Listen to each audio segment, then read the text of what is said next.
Min far døde i 98, da jeg var omkring 7 år. Han døde af en blodprop. Så det var sådan meget pludseligt i forhold til min mors lange sygdomsforløb, så døde han. Jeg kan huske, at jeg var i skole, ja, det har nok været dagen efter. Hvor min mor hun så havde fortalt det, at min klasse vidste. Men da jeg kom på fritidshjem, var der ikke nogen, der vidste det, så der sad jeg selv og fortalte nogle piger, kan jeg huske, og pædagoger og sådan noget, og min far han var død dagen før.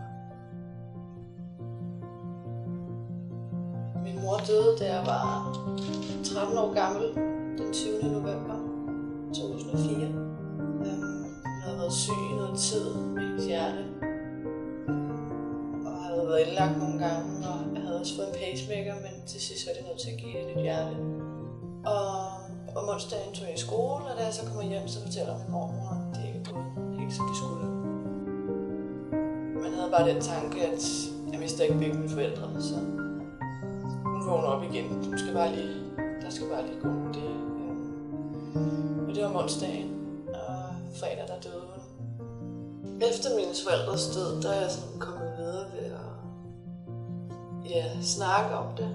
Men jeg tror, jeg lever med det nu, i stedet for ligesom at lade det stoppe mig.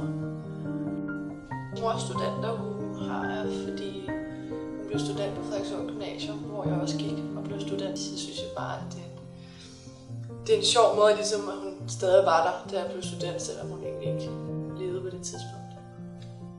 Du er ikke alene. Der er altid hjælp at få.